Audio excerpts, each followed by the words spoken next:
We're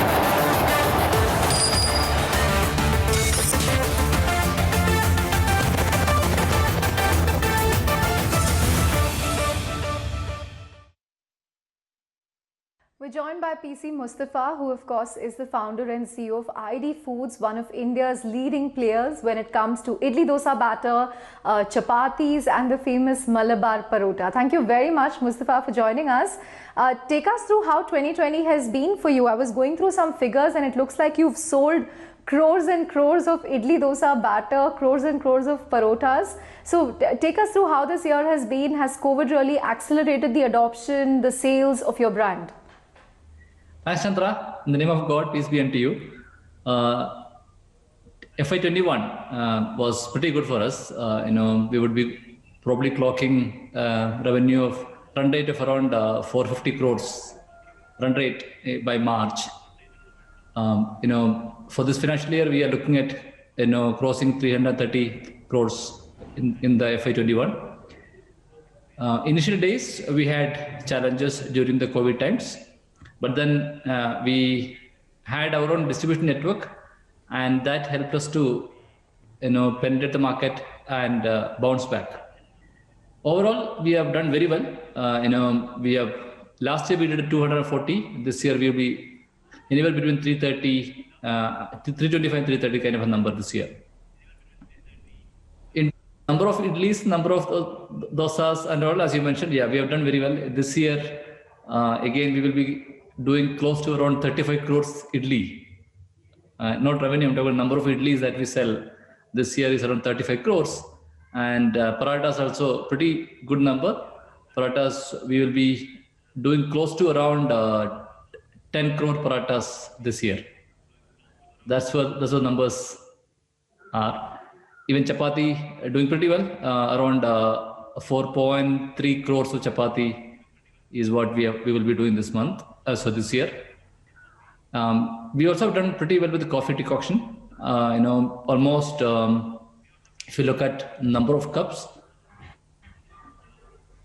close to around 2 crore cups of coffee is what we have sold in the last 1 year.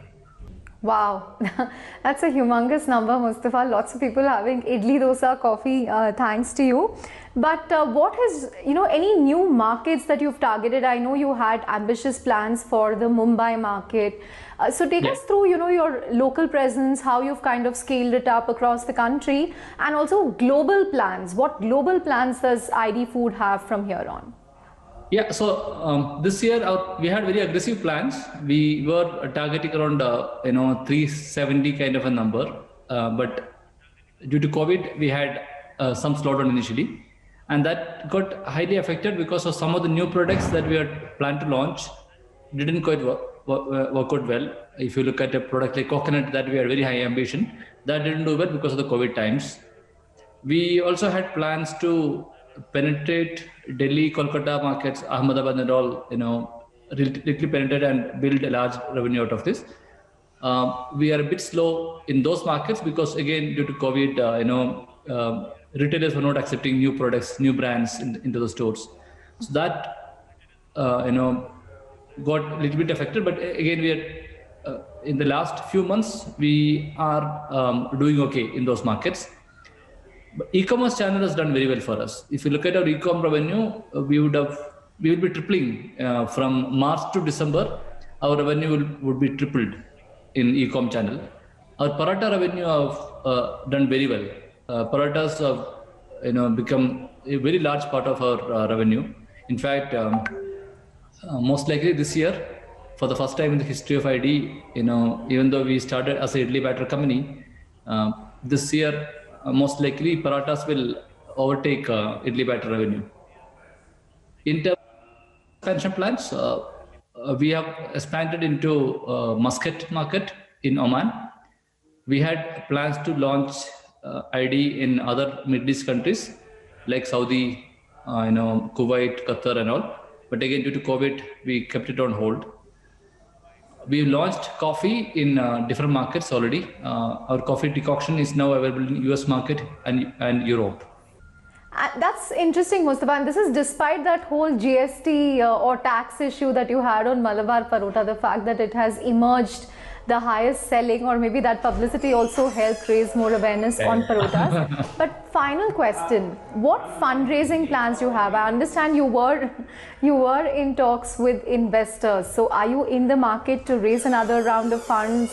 How much will this be, and how will you really use the money?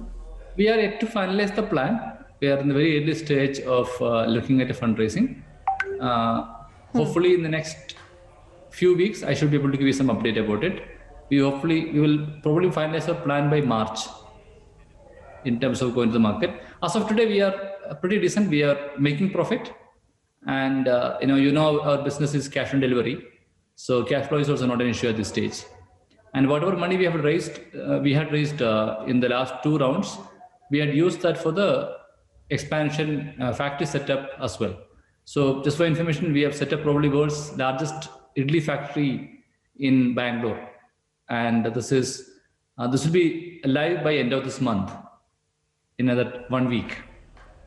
That is the biggest news of 2020. So I should come and visit this factory for sure in Bangalore. You should actually show the world how the idli making. I said I should.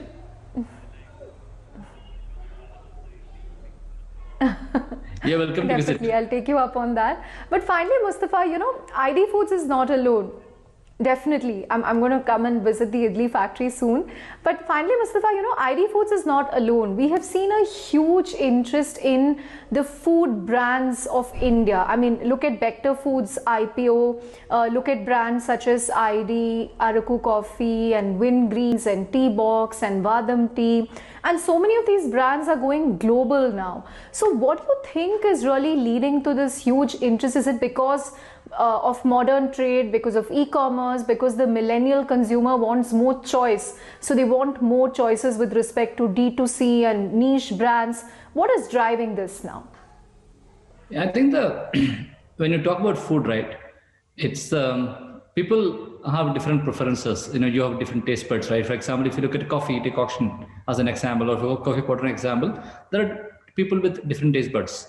So most of the large players would have probably met the 90% of the demand in terms of taste buds, right? Taste preferences, right? But whereas there's still a niche player opportunity for the remaining 10% of the market, wherein you could actually customize the product to their taste and charge a premium out of it. And I think that's where you see all this new players are entered in the market and getting a reasonably large share, and they're able to go global, especially because of the e-commerce platforms these days, like Amazon's and all.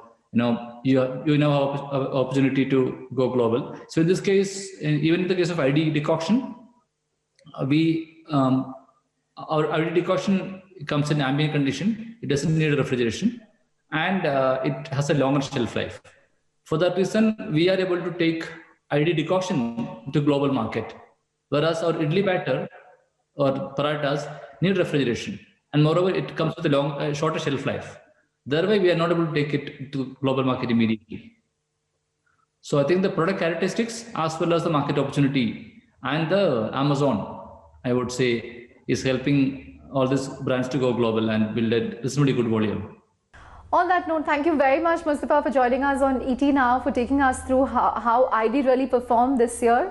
And I guess the next milestones to look forward to will be the world's biggest idli factory right here in Bengaluru. Yes. And your fundraising plans, which you say you will close by March.